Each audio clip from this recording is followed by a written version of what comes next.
All right then.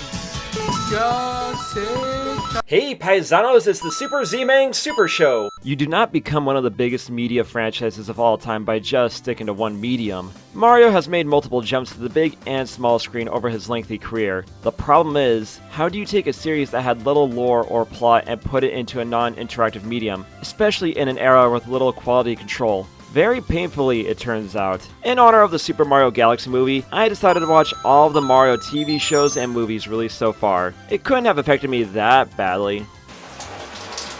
Bust of power! We'll get back to him. Before we begin, it would be helpful if you subscribe to the channel, hit the bells for notifications on future videos. I also started a Buy Me a Coffee account. Feel free to hit that up or just share the videos too, that helps the channel out. And with that out of the way, let's begin. I am the master of rock and roll. I'm a super mega rock and roller. Video game movies had to start somewhere. Released in 1986 and directed by Masami Hata, The Great Mission to Rescue Princess Peach was a big advertisement for Super Mario Bros. 2. This, along with Running Boy Star Soldier of all things, are the first video game movies. One night, Mario is neck-bearding some Famicom games. Then Peach spawns from his TV and requests Mario for help. She then gets snatched by Bowser, not before leaving a gem as a clue as to where Mario and Luigi can find her. They then venture into the game to save Peach and get some gold along the way. I guess this means this is the first proper isekai.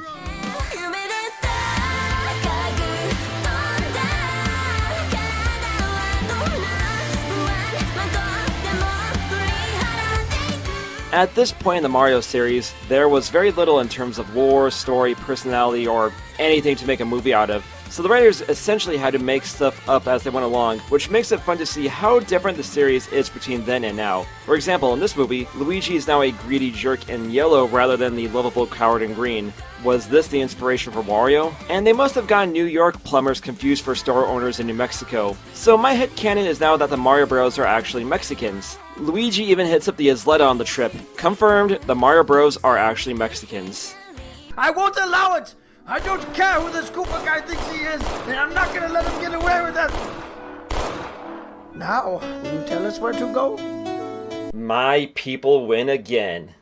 You can definitely tell they were struggling to stretch out the plot to the length of a movie. Luigi gets high on shrooms, then the duo and their dog get scooped up by a bunch of birds. They then grab a coin to reveal a bunch of sensual-looking toads? We call those horny toads. They get the power mushroom and advance on their journey. It is cool that they tried to incorporate so many locales and iconography from the games at the time. At the same time, when your combat looks like this, you have to be a bit creative to get material out of it. Here's an example. Instead of grabbing a fire flower to deal with some spinies, Mario grabs Lakitu's cloud and goes through the PagerU doctoral courses on meteorology to dispose of them.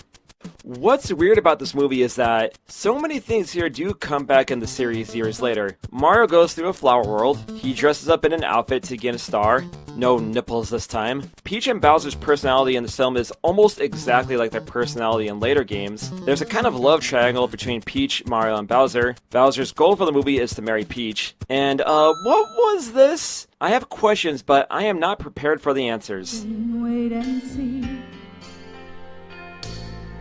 what will come of our love, what is our destiny. It's what we want to know. And our soul. Close enough. Welcome back, Skies or Arcadia. The Mario Bros. And dog crash Peach's wedding and go through the final level to save the princess. Goombas having arms is oddly disturbing. Mario defeats Bowser after eating the Super Mario Furikake and unleashing his ultimate attack. Watch out! So long, Bowser!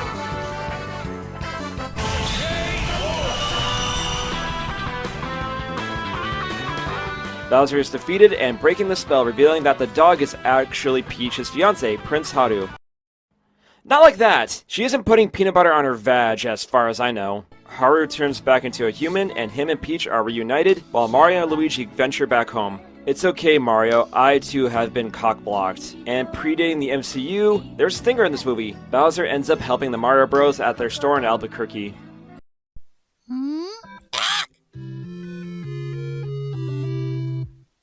Yeah, this movie was weird. As a glorified advertisement for Mario 2 The Lost Levels, it's fine.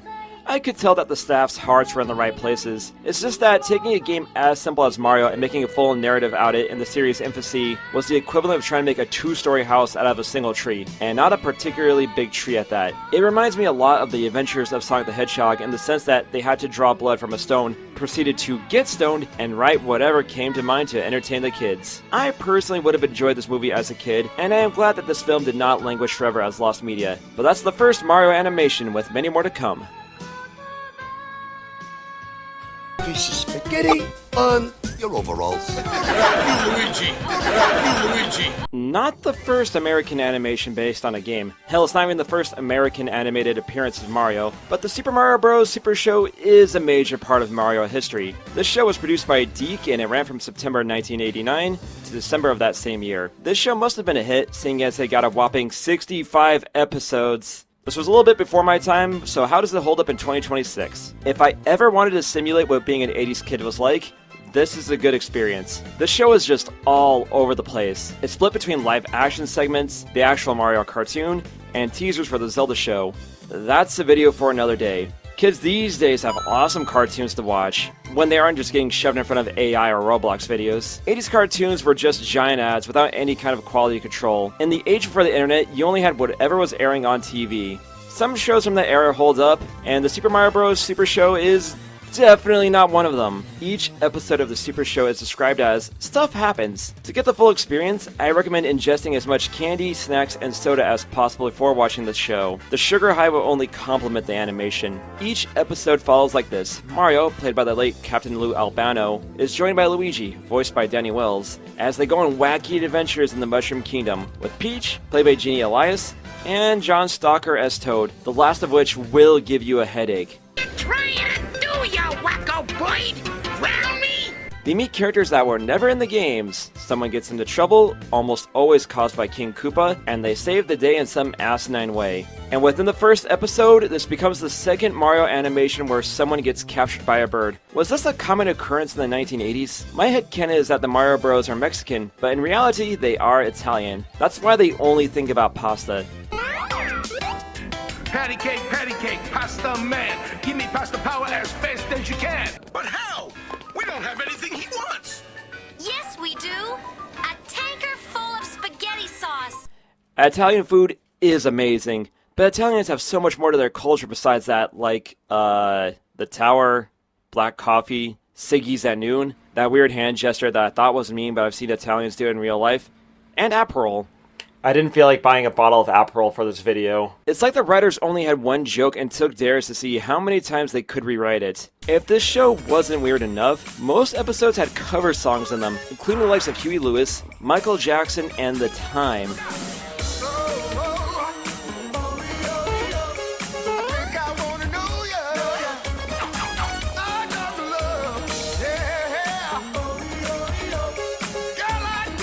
I don't know why they chose that, but the songs only add more to the weirdness of this cartoon. You could tell that DiC was having a hard time making something out of the paper-thin plots in the main games. Remember, in 1989, we only had these games in the States, and it's not like the Japanese material had much more to work with. That's why a lot of the plots are stock parodies of movies like Mad Max or Indiana Jones. And don't ask me why the guy's faceless, unless it's a reference to the band The Faceless. I saw them open for the Dillinger Escape Plan back in 2013, that was a kick-ass show! Let's try this and see if this montage gets claimed.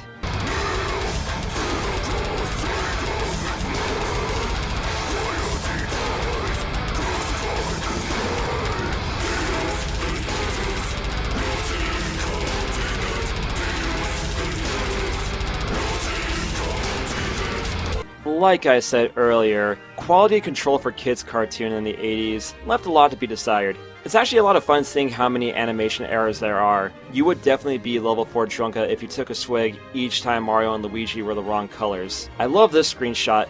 Which way is bro going on the stairs? The live action segments, however, are kind of fun. Captain Lou Albano is Mario, and he plays well off of Danny Wells' Luigi. Again, the plots are paper thin, but the set designs are nice, and the guest actors seem like they are having fun. Luigi and Dracula seemed cool in the show, but something must have happened between the two of them to start beefing come Super Smash Bros. Ultimate. And this show also seemed to predict that people would fall in love with AI machines. Remember kids, just say no to AI, but Larry and Jihad now. With how exhausting the animation was to watch, the live action segments were a nice palate cleanser. Just don't watch them high, right Captain?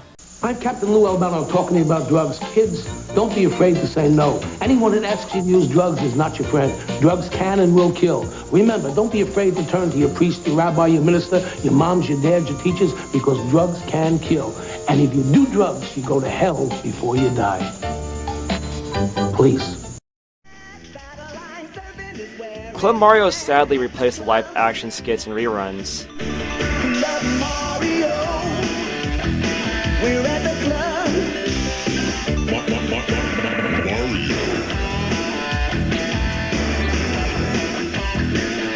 At the expense of me, but that's okay. Hi, how y'all doing today? I'm Co-MC. Stay real. Welcome to Club Mario once again, dudes. I'm Tommy Treehugger, Peace Lover Psycho, man. We got a great cartoon for you today. G'day, how are ya? Oh man, I can feel the late 80s grasping for life through my monitor. Club Mario ended up being poorly received, and they went back to the Captain Lou segments after that. And Club Mario is now considered lost media, so I have to care about it. So does the Super Mario Bros. Super Show hold up? Oh god no. This show was overstimulus for a guy living through the crap show that is 2026. The animation is rough, the plots are threadbare, and very rarely does a joke land. As a footnote in Mario's history, it's worth a look. If you want a glimpse of what 80s kids, otherwise known as your parents, or hell even grandparents, grew up with, this is a good look at that time frame. Nintendo, for the most part, has ignored the Super Show outside of the rap. If only Drake was around back then to get called out as a groomer for Mario and Luigi. I must leave, Mario. Whoopsie, whoopsie. Can I have something to remember you by?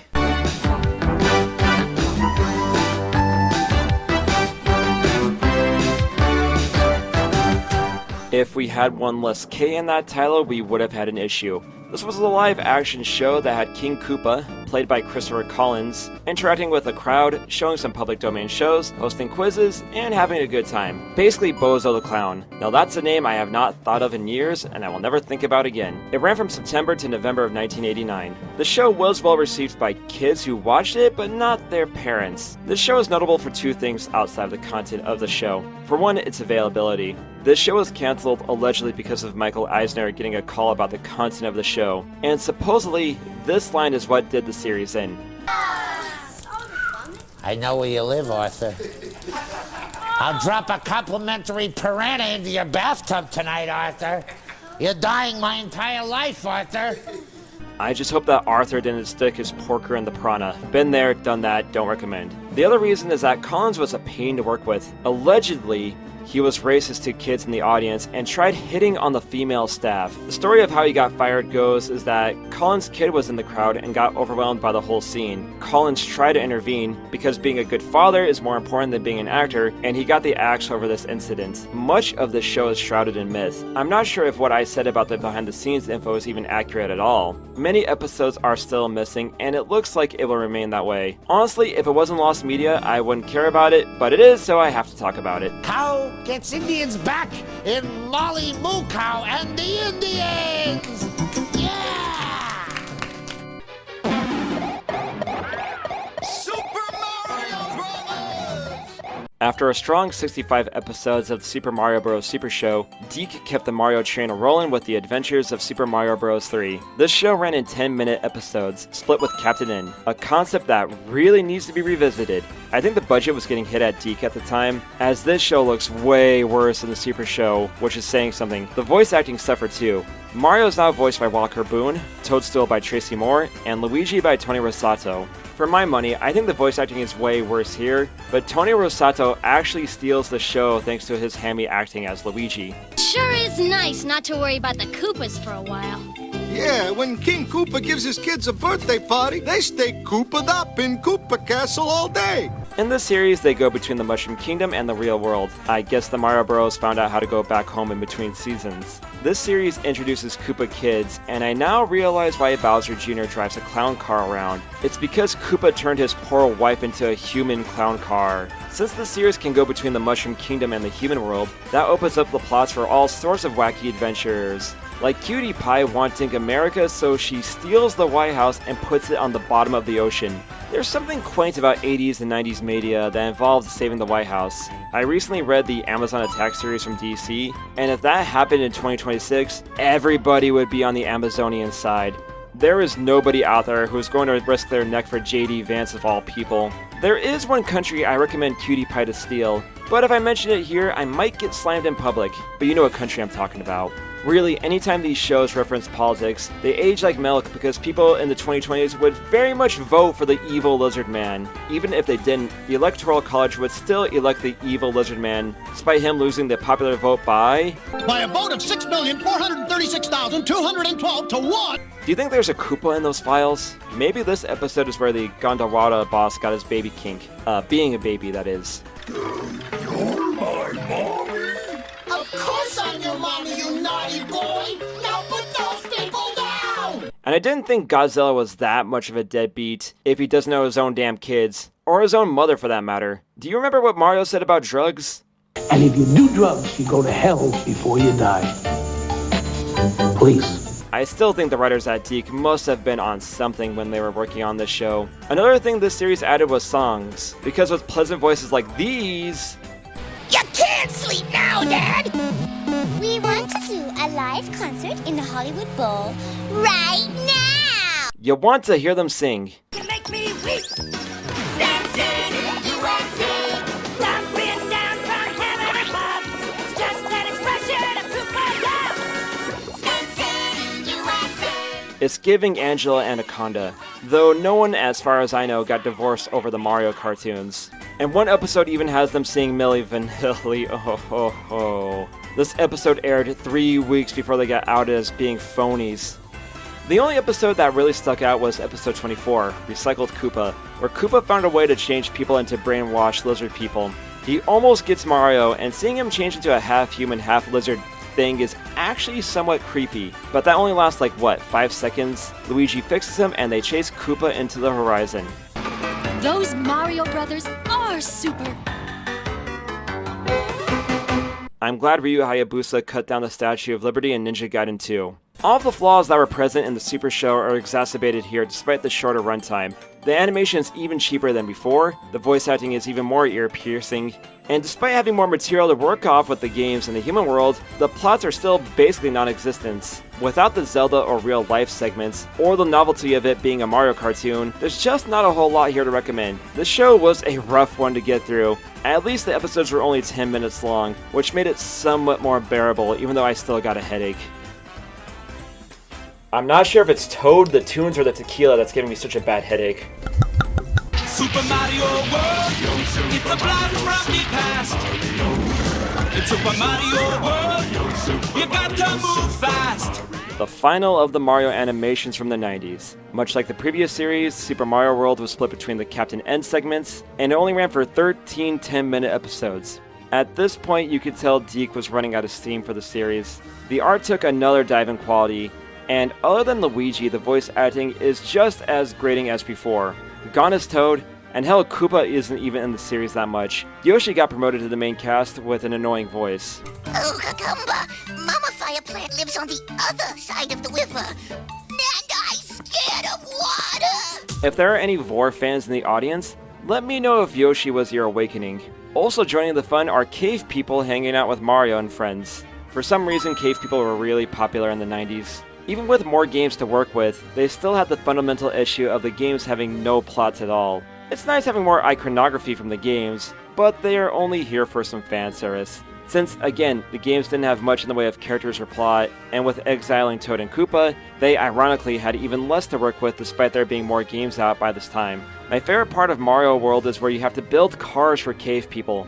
Good foreshadowing for Banjo-Kazooie Nuts and Bolts. Again, Deke was so desperate to fill runtime they had songs. The maestro will strike up the band. Wow! For the finest service in the land. Spotlight shine, people start to cheer. Fireworks light up the sky. This was was a thing with game cartoons back then. And look, I'm the first to admit I'm no singer.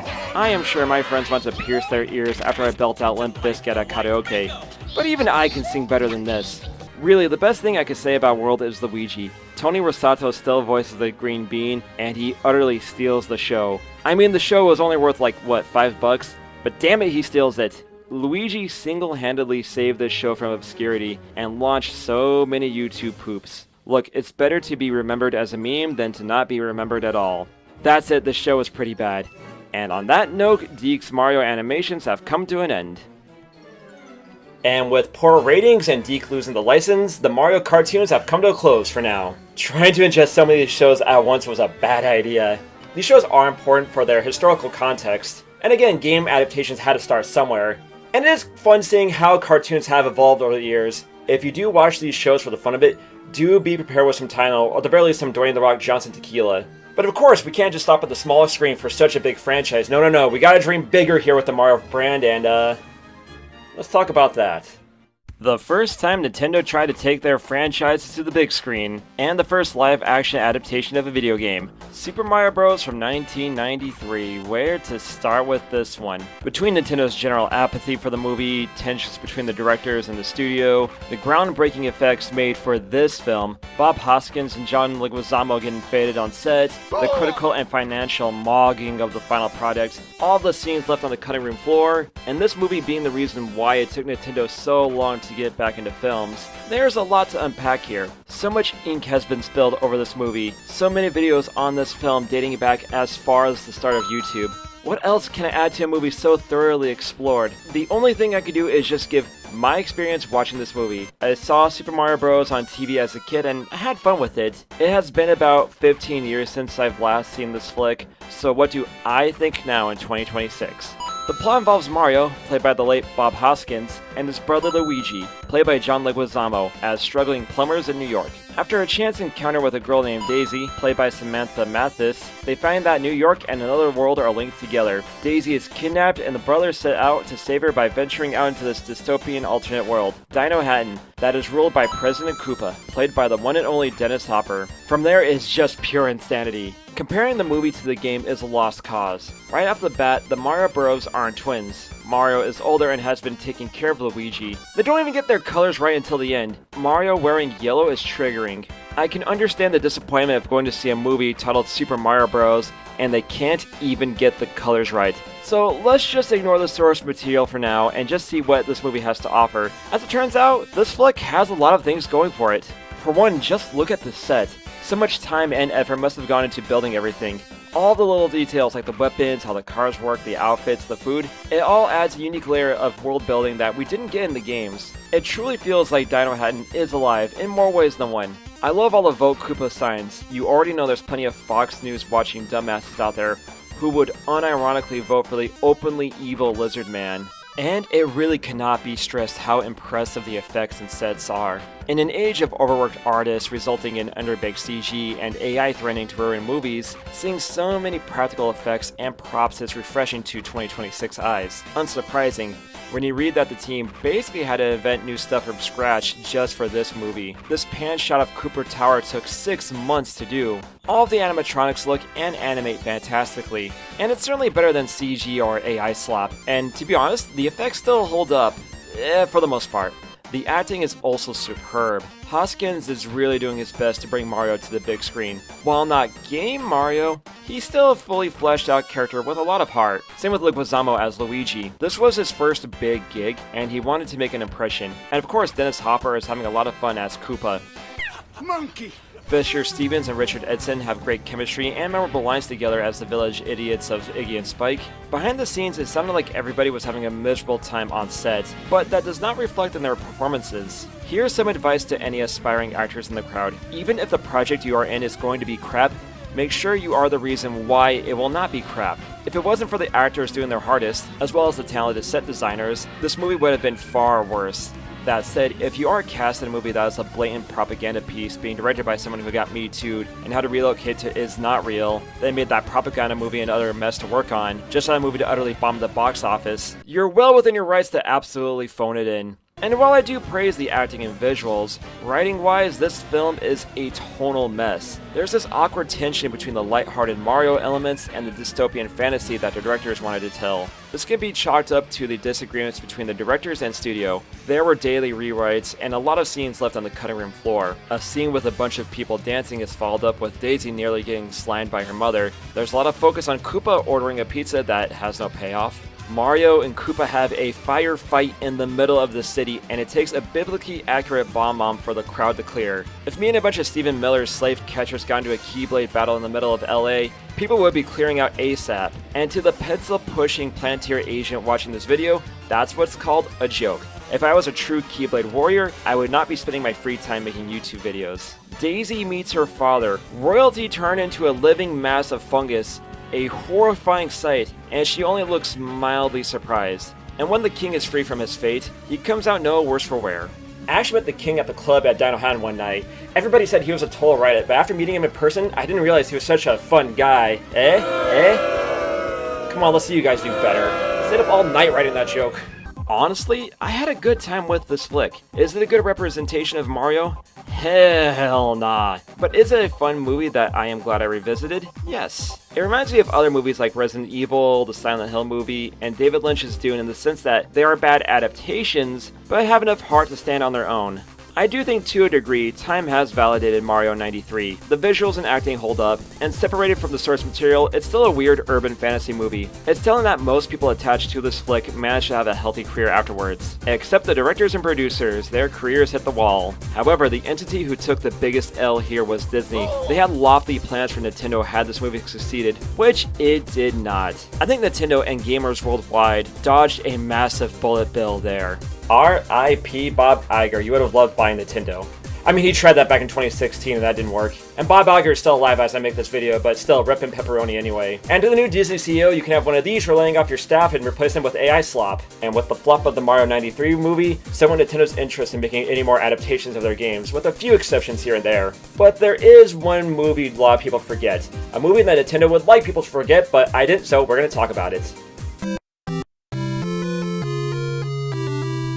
Nintendo bought the rights to this flick to stop distribution, so it counts. What's a legend ended up turning into reality. This was an adult parody of the Mario Bros. Series starring Ron Jeremy. The tale of this movie has been discussed to death, but rarely the movie itself. And to my surprise, this was totally hilarious. It's essentially the 93 movie, with Mario and Luigi, otherwise known as Squeegee Hornio and Hornio respectively. They got the colors backwards, just go for it. They get sucked into the computer world and stop the evil King Pooper. And I really like how all the Mario series are just isekais. And these two movies were, something else. I wasn't expecting high art here, but I can definitely tell they were high on something. And if you do drugs, you go to hell before you die. They did their best and made a film. Never in my YouTube career would I have to watch something that has a tub full of semen as a plot point, but here we are. The best thing about Hornio is the bizarre voice that Pooper does. That's right, Princess Baby, and the world is going to be one big toilet for King Pooper the First. Yeah, this movie was weird, nor do I feel like cranking my hog to it, so mission failed. If you're seeing this bit, that means my video didn't get flagged.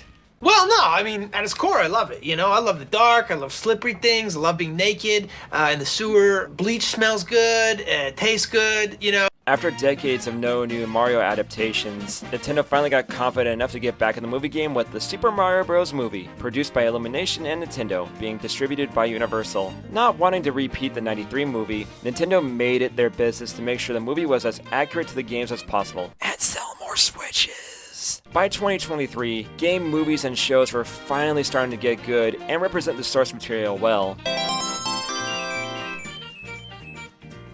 Finally, after decades of schlock. And I can say that the Mario movie is what I wanted from a new Mario movie. This film made me feel like a kid again. I wanted to grab my Mario pajamas, eat some sugary cereal, and just watch this movie on repeat. When you were a kid, you definitely had at least one movie on repeat constantly. If you have a kid, chances are they wanted to watch this movie non-stop. The Super Mario Bros. Movie follows the beats of the series proper. Mario and Luigi, voiced by Chris Pratt and Charlie Day, are working as plumbers in New York. They find a warp pipe in the sewers and are taken into a new world. Mario then teams up with Toad and Princess Peach, voiced by Keegan-Michael Kay and Anya Taylor-Joy, Joy, save Luigi, and save the Mushroom Kingdom from the evil Bowser, played by the one and only Jack Black. From there is just scene-to-scene wackiness that pays tribute to the games we all know and love. I love it when they change perspective to make it look like they are running around in a 2D game. There was a lot of creativity in incorporating so many different power-ups from the games. The whole Mario Kart sequence was a total rush, and it really did feel like I was watching the games come alive in a way that they hadn't before. Granted, a lot of my time watching this movie was spot the reference. My favorite was seeing Mario play Kid Icarus. I'm a Kid Icarus fan. We get excited for even the smallest hint of a Kid Icarus reference. How come Fox McCloud gets to be in the new Mario movie? It should have been Pit! The voice acting is still debatable. Charlie Day Luigi and Jack Black Bowser were amazing choices. Anya Taylor-Joy as Peach is fine for this version of Peach. Granted, I am not fond of how Peach looks in this movie. Something about it I could never explain. At least it's better than that bird face she had in the mid-2000s, which just makes me wish Caitlin Glass voiced her even more. Seth Rogen as DK is whatever. Chris Pratt does an okay job as Mario. He suppresses his Chris Pratt voice just enough. Unlike his Garfield. A full movie with Charles Martinet's Mario would have gotten annoying fast, so the change, while controversial at first, I think for the movie it works, even though I wish they got someone else other than Pratt. By the way, James Gunn, if you're watching this, if you want to utterly ruin your DCU Batman, why not cast Chris Pratt as Batman? Otherwise known as the Pratt Man. Also hire me too, I really want to be an American Wash Constantine in the movies. Even for a silly Mario movie, the emotional moments do land. One thing I have not been mentioning in this video is that, in all the adaptations, the Mario and Luigi brotherly love has always been a consistent strong point. I think this movie gets it the best. Pratt and Day work well off each other, and they add lots of emotional weight to what would be a disposable kids film. I have two brothers and an older sister. We bickered a lot as kids, but we're still family at the end of the day. I have a soft spot for any kind of brotherly or sibling love in media, and that's no different here. Seeing Mario's family put him down only for Luigi to come for him was a great scene. Luigi reminiscing about the two as kids was another one of my favorites, which makes it such a waste that Luigi was the one who had to get captured and set out nearly a third of the movie. The movie missed a lot of magic without that brotherly chemistry. Yeah, the other characters are fine, but this movie needed more Luigi, which is code for more Charlie Day. To be fair, Jack Black utterly steals any scene he is in. No matter the project, Jack Black clocks into work. Now I have two characters in Smash Bros. I can call Jack Black whenever I commentate it. Overall, I cannot complain about the Mario movie. Is it a masterpiece? No. Could it have been another 10 or 15 minutes longer? Probably. Is it a fun ride that pays tribute to gaming's biggest icon, as well as the company that made it? Yes. Is it an entertaining ride? Oh god, yes. I've seen this movie multiple times, and I am sure this won't be the last. The cinematic universe trend is littered with so many bodies, and if anybody was going to start a new one, it would be Nintendo. I'm glad it was a success and opened the door for more Nintendo movies in the future. I also asked on my community tab page, what is a Nintendo adaptation that you would like to see either for the big screen or the small screen? And to my joy, everybody voted for Kid Icarus. Nintendo might hit the franchise, but I know my viewers have great taste. That's why you're watching this channel. I still need some tequila to cope with the fact that we're probably not going to get a new Kid Icarus anytime soon.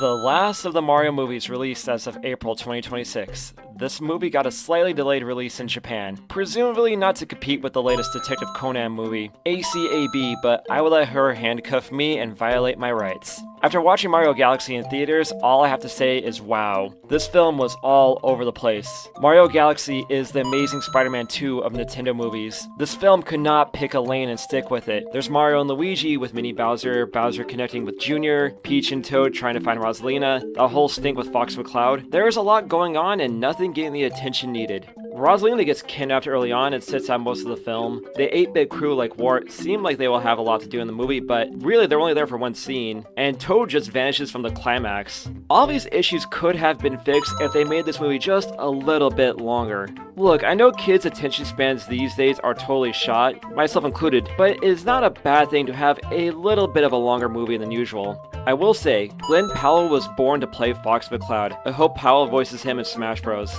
I'm still salty, it should have been Pit in this movie, not Fox, and it should be me to voice Pit in the next Mario movie. Look, even though Mario Galaxy is a flawed movie, I still had fun. I got some laughs, I enjoyed the set pieces, and all the references. so I can't say it's a bad film, but a film made for Nintendo fans old and new. I saw Galaxy with someone who is not a big gamer, but they really wanted to switch to after the film. That's it really, it's just a big ad for Nintendo, so if you bought some Nintendo games after the film, then they did their job. I think most of my audience have seen this film, either in theaters or elsewhere, so leave me some comments about what you thought about it. Finally, if you drew some slutty Peach cross Rosalina art, congratulations, you just drew incest. I wonder if Alex is related to the princesses.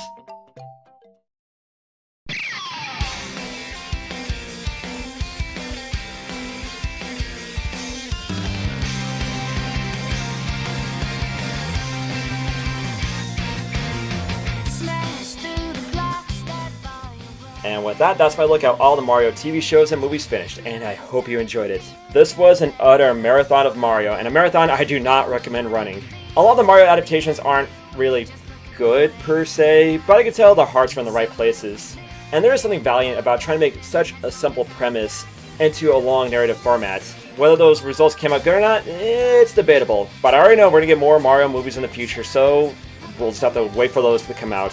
So leave me some comments. What's your favorite Mario adaptation so far? Or what Nintendo or game IP would you like to see adapted into a movie next? Let me know down there in the comments. And while you're down there, make sure you subscribe to the channel, hit the bell as well for notifications about future videos. Follow me on the social media accounts like Twitter, Instagram @ZMangs. And like I said, I do have a Buy Me a Coffee account now. You don't have to contribute to it, but it does help my channel out. Or again, you can just share the videos with your friends. That's free. And yeah, I think we're just gonna end it there. So let everybody take care.